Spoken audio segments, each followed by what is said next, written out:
ready, Spencer? Yes, we are. All right. Well, I just want to welcome everybody.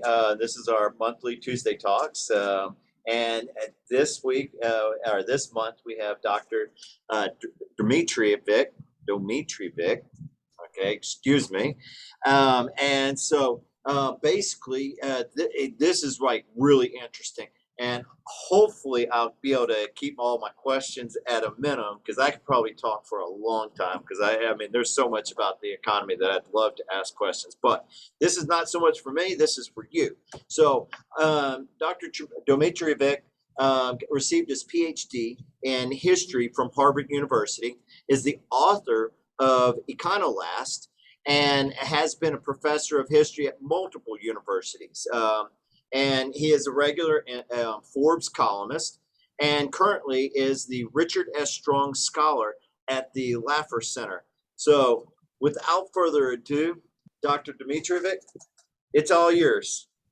Okay, thanks, Kyle, and thanks, Spencer, for having me. It's really good to be here. Just to echo what Kyle just said, I work for Dr. Arthur Laffer, the legendary supply-side economist who was Ronald Reagan's advisor and confidant, who actually gave Ronald Reagan the idea of cutting tax rates. What I'd like to talk about today, just to start with, and somebody says they can't hear, but let me see if I can do anything on my end with that volume. What I'd like. Well, hold on one second. Hey, David Moreno, one thing that I have found on Zoom is if you go down to where it says mute and has the little arrow, if you click on that, you change your microphone settings. I have found that Zoom has adjusted the microphone settings. So if you're able to figure that one out right here.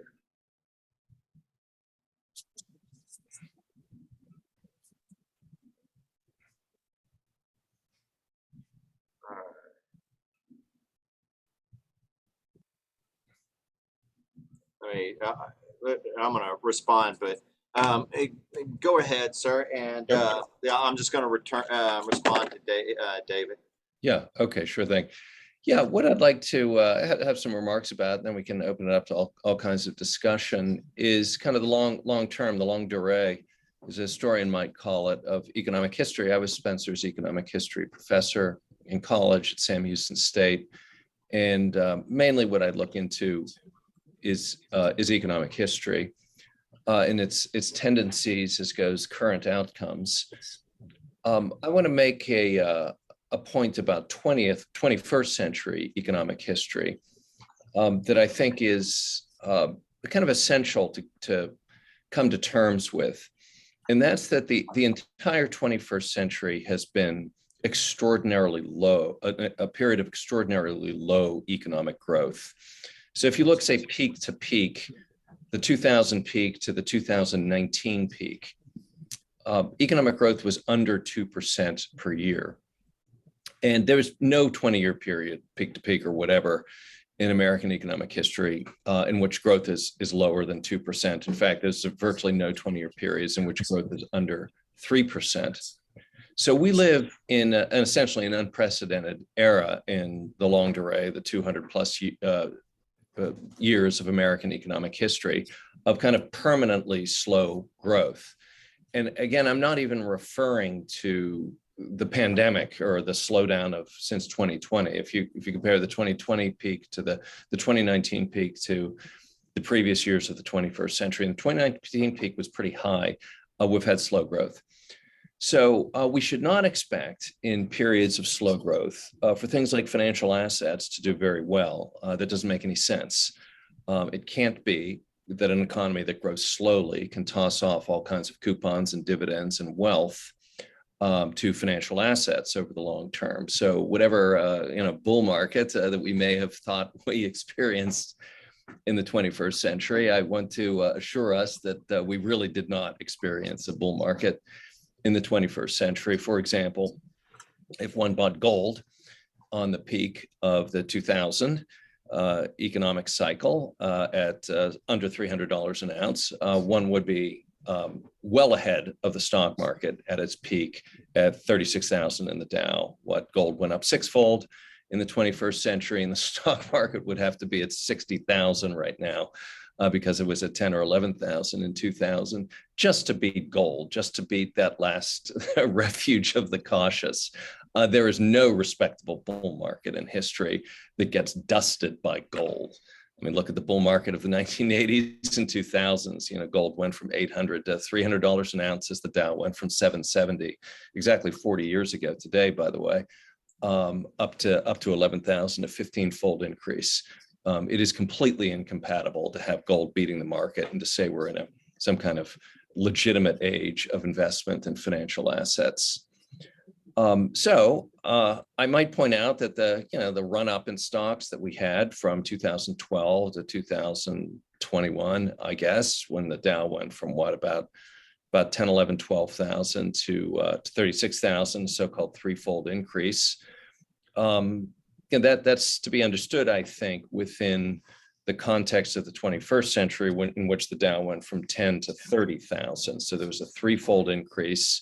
Against inflation, of course, you have to cut that down, and it lost against financial hedges like gold, probably land as well. This is nothing like normal bull markets. A normal bull market sees classic hedges against financial assets go down substantially against financial assets. Again, the bull market of the 1980s and 1990s saw a 15-fold increase at the minimum in financial assets as hedges against financial assets went down. So the delta between real financial assets and hedges was probably something like 30-fold. So you lost, you increased 30-fold against gold, or more than that, actually, probably 45-fold if you bought stocks in 1982 and sold gold. So I just want to point out that there's no way that you can have a kind of sustained long-term performance in financial assets if you have very slow economic growth. And very slow economic growth, unprecedentedly slow, is what we've had since 2000. So as goes the investment community, I think this is important to kind of reckon with. So I have some more remarks if you'd like me to give them, but that's what I'd like to begin with. I think that's perfect. Keep going. Okay. Yeah, well, I'm going to give some more comparisons then. The last really big bear market we had was 1966 to 1982. And again, I do want to emphasize the anniversary they're at right now. I noticed that Andy Kessler did in the Wall Street Journal the other day. It was August, I think 14th, I'd have to check, 1982, where the Dow hit its secular bottom. It's at the bottom that it never saw again. It's 776, I believe. And, fans of stock market history may know that the level of 1,000 was the single most difficult to capture in the history of the Dow Jones Industrial Average. The level 1,000 was actually cleared intraday in January 1966. I said that right. A couple months after what the Dodgers defeated the Twins in the World Series in 1965. Sandy Koufax. I mean, I want to kind of place this contextually, how long ago this was. Not the Senators, the Twins.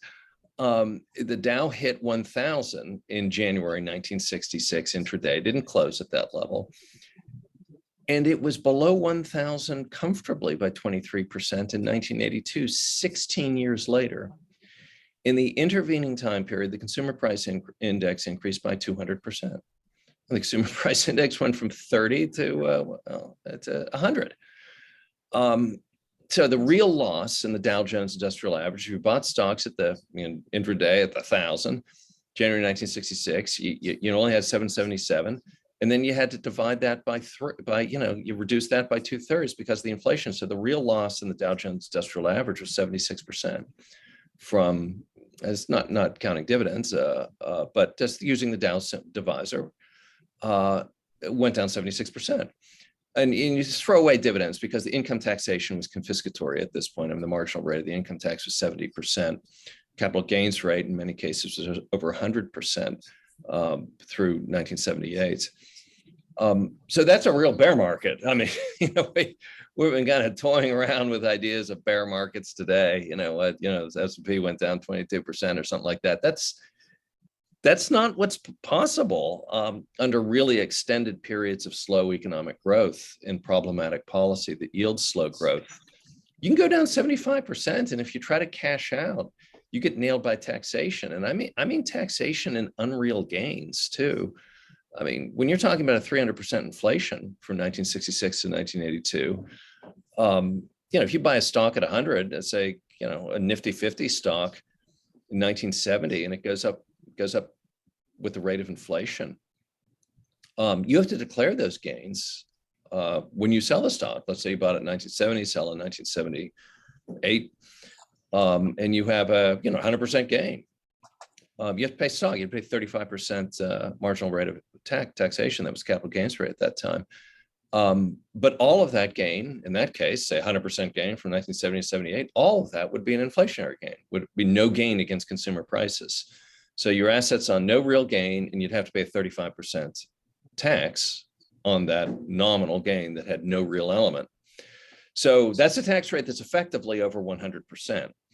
As William Simon, the Treasury Secretary, wrote a book about this after he left office in 1977, put it, that's a structural war conducted by the state against the economy when you have taxation on unreal gains. So those are the kind of bear markets that we have experience with in not so very distant American history. They coincide with slow GDP growth. GDP growth, say, from the peak of 1973 to the trough of 1982 was 1.8%. GDP was excellent in the 60s. I mean, it's 5.1% from the 1961 trough through the 1969 peak, which is simply outstanding, the best the 50s could muster. The Eisenhower presidency was 2.5% growth, 53 to 61. You may know of the 1960 election, John F. Kennedy's slogan was to get this country moving again. And specifically, both parties, I wrote about this in the book I wrote with Larry Kudlow called JFK and the Reagan Revolution, about the John F. Kennedy tax cut. Spencer was referring to that book earlier. Larry talks about it a lot on his show on Kudlow on Fox Business, so you can see the kind of ads he always makes for that book on that show. We talked about this quite a bit in that book, that both parties in the summer of 1960 made it their platform that the rate of economic growth has to double. Both the Treaty of Fifth Avenue between Nixon and Rockefeller said we have to double the growth rate from 2.5 to 5, and the Democratic platform both said that.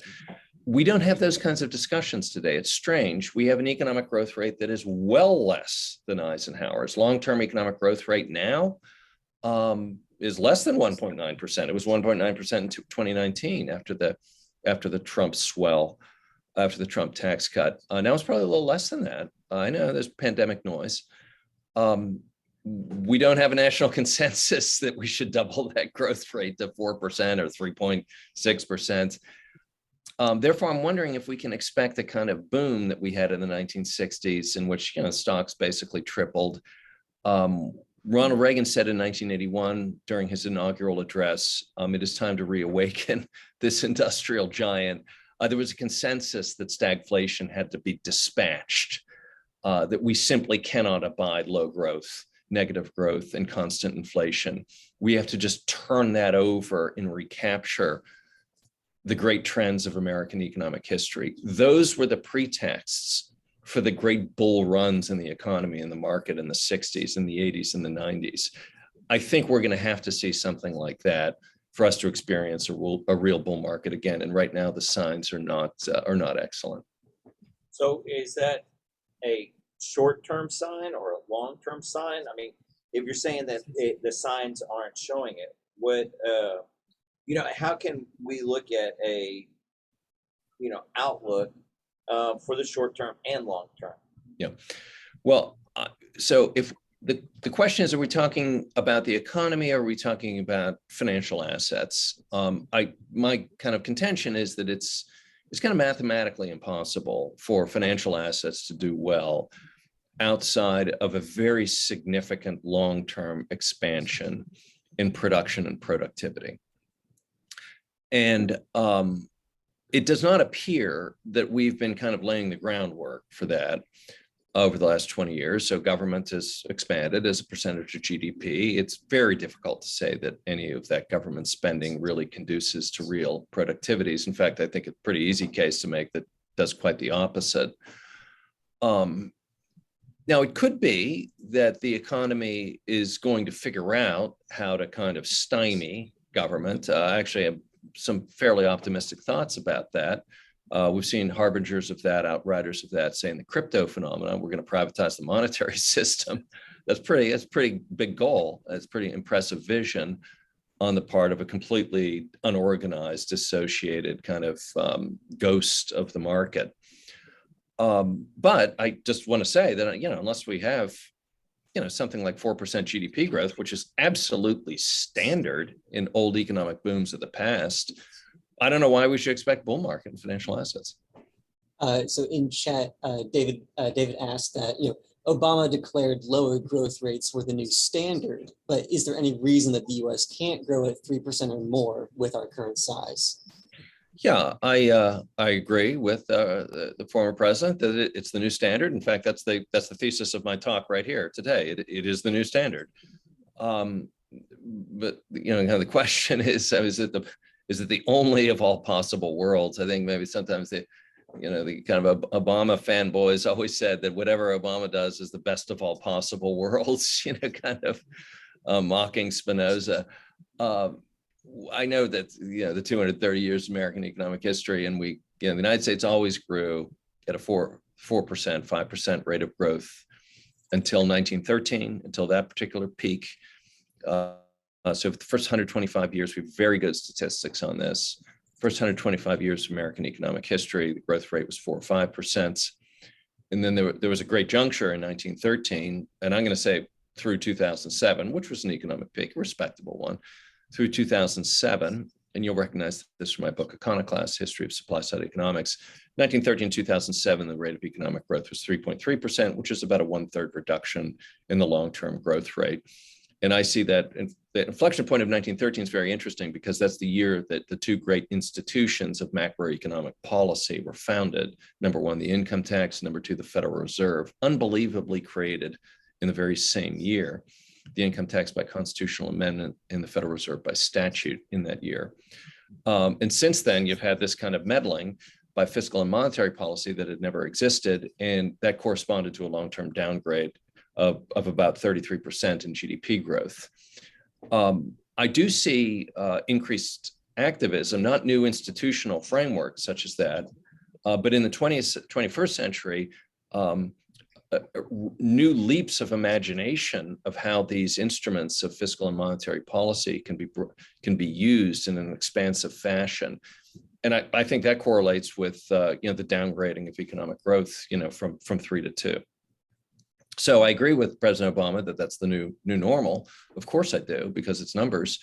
But I mean, the structure of American economic history indicates that that's unnatural. One thing that we've been talking about a lot in our newsletters and communications with clients is the Fed raising rates seemingly every month. Can you talk about why the Fed raises rates and what that actually, what are they actually doing on a day-to-day basis, and why do they think this is a good course of action? Yeah, the Federal Reserve, it's a funny business because we're in a big industrial economy, industrial revolution economy, and we make everything in the economy. We make cell phones and cars and culture and movies and stuff on the internet, and the economy makes all that stuff. And the Federal Reserve is there saying that, well, you can't make money, we make money.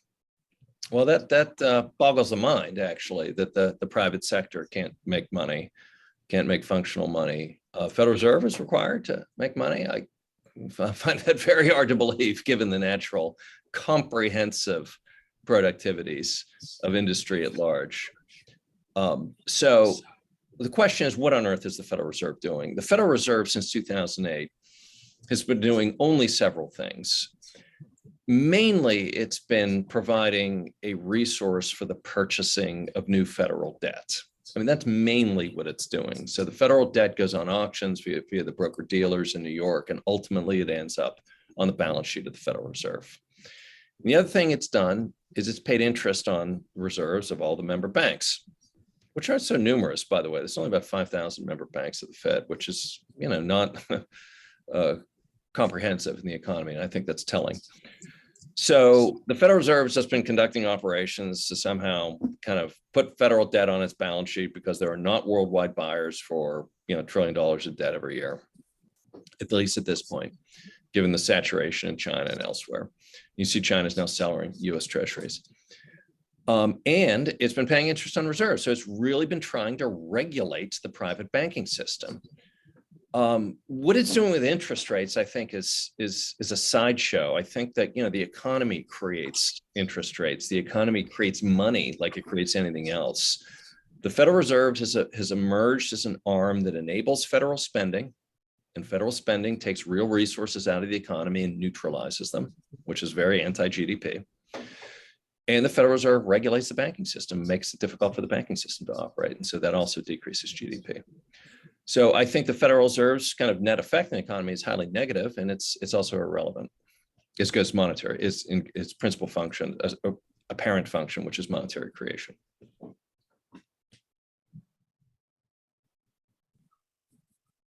One thing that I like to ask a lot of our guests is, how do we, as lay people without PhDs from Harvard, how do we, read, headlines and articles and see things on the news and disseminate from that, whether this is just sensational garbage or if it's actually real studied economic policy or genuine thought? Yeah. Yeah, I mean, we suffer from an overabundance of kind of commentary and punditry, and I think that itself is a marker of the problem.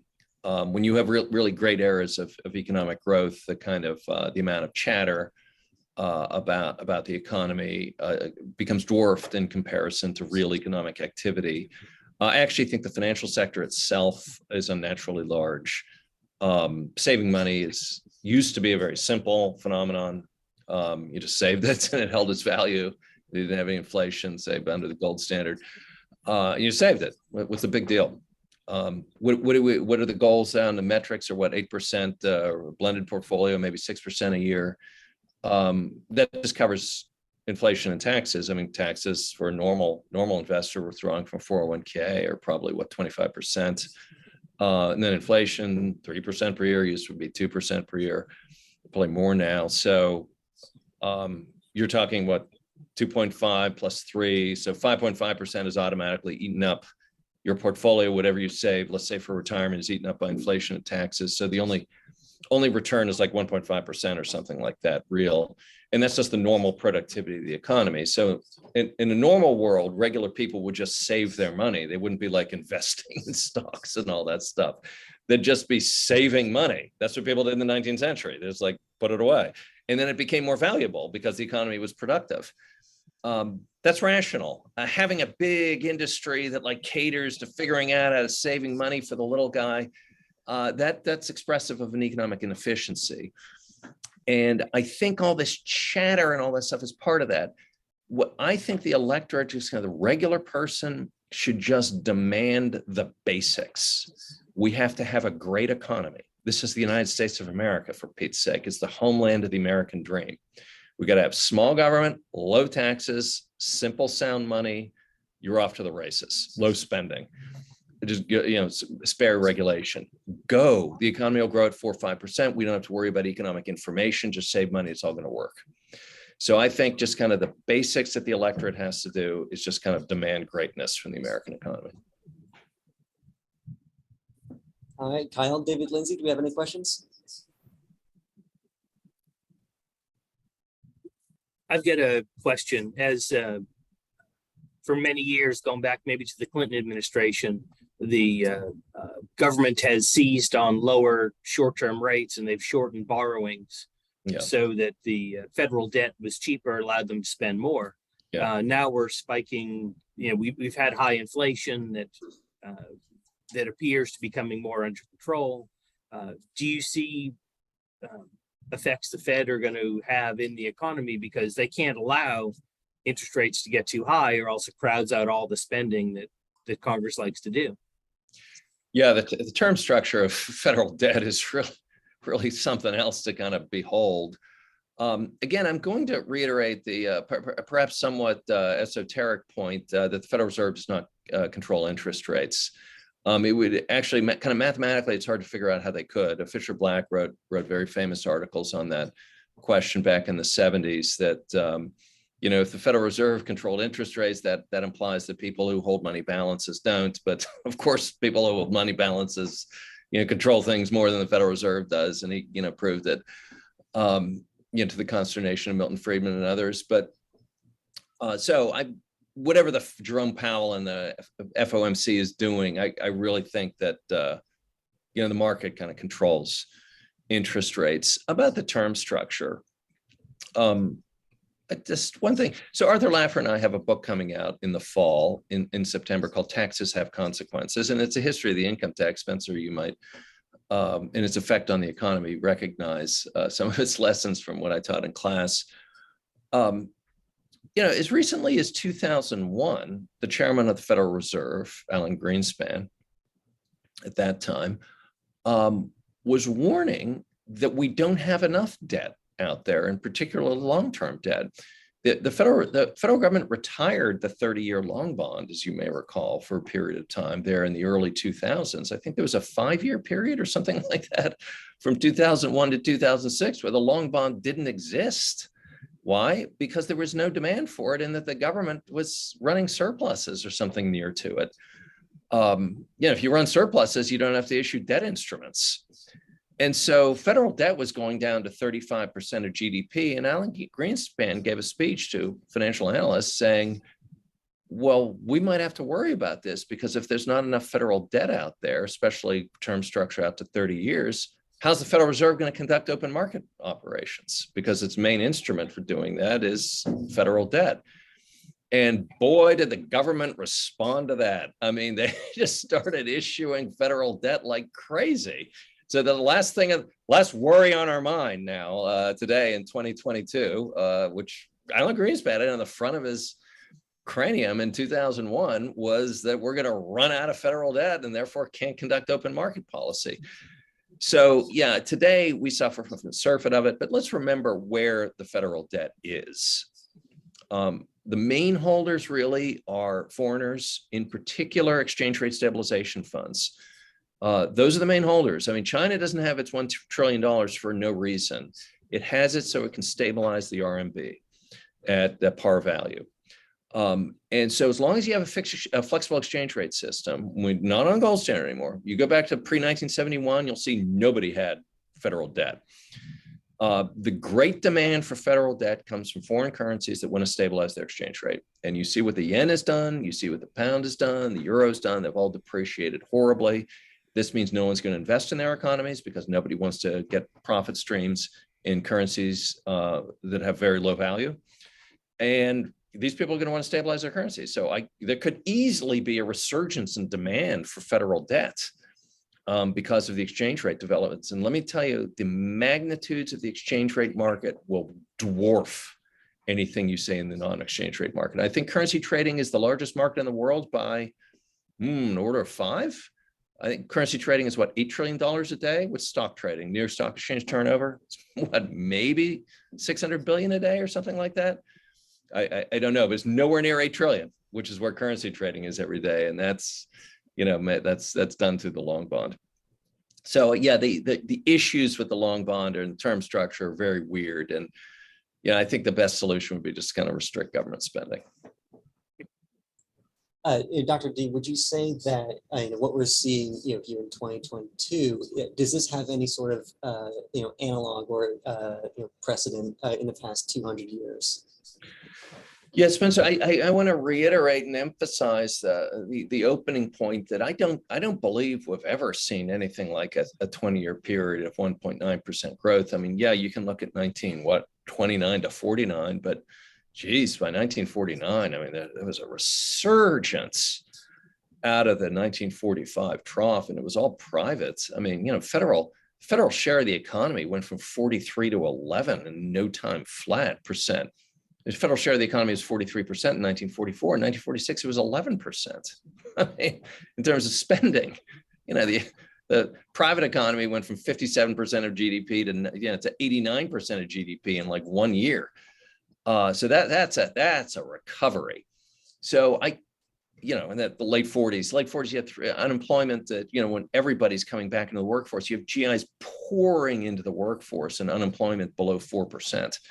So, you can't find a 20-year period of 1.9% growth. I mean, it's just not, 1969 to 80, you're just not going to do it. So that's why I want to say this is kind of unique. People panic of 1893 and you just can't do it. So I'm concerned about that. And everyone worries about their 401ks. You can't have 401ks for the long term unless you have GDP growth. So we're in kind of uncharted territory now. And what are the big markers right now that we could associate with that? Oh, huge government spending, 30 trillion in national debt, complacency at the Federal Reserve, attacks of crypto from the officialdom, taxes that are still pretty high. I mean, major places like California have an effective marginal tax rate of 55%, federal and state combined. New Jersey, New York, same thing. Can't have that where capital is. That means capital will not be deployed. You won't have employment. You won't have production. I want to caution us. We're kind of in new territory right now in American economic history. All right, have you got any more questions in chat? Kyle, David, Lindsay, y'all have anything you want to say? I'd like to change topics a bit. It seems like we've gone through a couple decades of the world is flat, lots of outsourcing, the world getting a lot more interconnected. And then the pandemic came. You get a combination of the pandemic and China being more of a bully. If we become more of an America first, building everything here in the US, how would that affect growth? Because that's going to leave the developing nations out on their own. Yeah, I'm not as worried maybe as some are about the kind of supply chains, because when an economy is innovative and flexible privately, like the American economy traditionally has been, well, it solves problems as a matter of course. In fact, it welcomes problems. I mean, what did John D. Rockefeller do at Standard Oil when problems showed up? Bring them on. I mean, he loved them, bear hug them. We're going to solve them, and we're going to solve them in no time flat. Like supply chain is a classic operational problem for a business, and no business person, worth his or her salt wants a problem that you're responsible for to persist for any time at all. And that's just an insult to that person's competence. So I think that if the economy is just free, the supply chain thing is going to solve itself just because business will solve it. So the question I pose, and I've written this to a number of memos to candidates and things like that over the years. Spencer may remember when I talked about the memo I wrote to Ted Cruz on this in the 2016 campaign.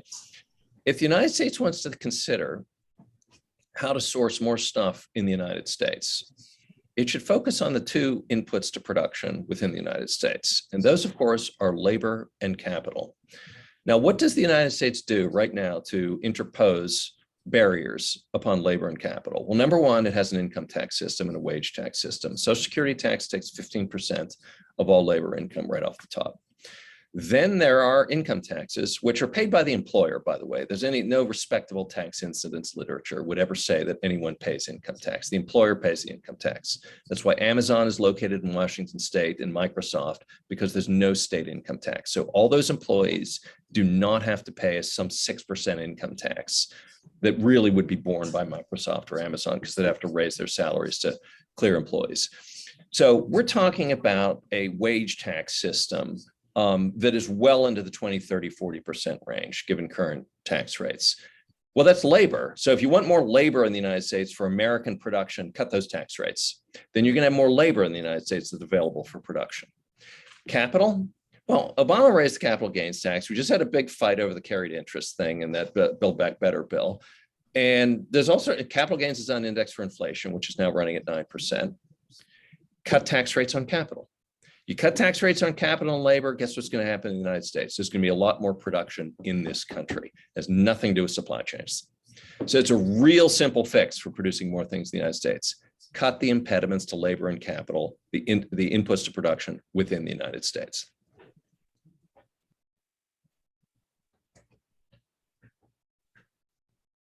Right, any last comments, Kyle, Lindsay, David? I mean, I think the questions I was going to ask, you've pretty much answered. I was going to, because one of the things that was on my mind, of course, was the bill that was just passed, and of course, the more government spending. And I think, I think I know what you're going to say about that. So, I mean, maybe Lindsay, I might throw in one more thing about government Mhm. spending. This is Arthur Laffer's point. I mean, we talk about this. I talk with this about him every day, really. Is that government spending is kind of best understood as just neutralizing economic resources. It takes potentially productive or productive resources and just turns them into unproductive resources and makes them inert. It takes people who are workers and occupies them at negative to neutral tasks. It buys investment goods and kind of makes them unavailable for the private sector. Arthur Laffer says that it's kind of equivalent to a tax. So it's kind of so disheartening to see that new spending and kind of the new cylinders and so forth in the new bill, because we have these productive resources and we're wondering, hey, can we get to 2-3% growth finally? And we're just going to sequester them and neutralize them for this government spending. So yeah, I think government spending is always very disheartening. All righty, David, you want to take us out? Sure. Well, I appreciate all those who are listening in now and are going to be listening in as once we get this saved and posted to our website. I want to thank Dr. Brian Dimitrovic for speaking with us today. Really appreciate his candor in all these topics. As American philosopher George Santana said, those who cannot remember the past are condemned to repeat it. So we can all benefit from learning a little bit about the past and how we got to where we are today. Hopefully some of the knowledge gained will help us to make better actions as we go forward. I know it's an election cycle coming up, and so maybe we can vote for some lower government spending and try to push that growth up again. Just in looking forward, I just want to thank all the listeners for joining us and inviting you to join again next month as we continue our Tuesday Talk series. With the open enrollment season just around the corner, we're going to be hosting an expert who will help us answer questions about Medicare and Medicare supplement coverage options and choices available. Keep your eye out for those invites. And finally, if you could share any comments you have with us about today's show and part of the ongoing series, if there's topics that you would like to be brought up, if there's folks that you've met and you think they could add value, we want to know about that, because it's our goal to help you in your journey with money and and all things around that. So with that, appreciate everyone's joining in today. Thank you. Yes. Thank you, sir. Thank you so much. Thank Yeah, you're you. welcome. Thanks Thanks, for sir. having me. Thanks.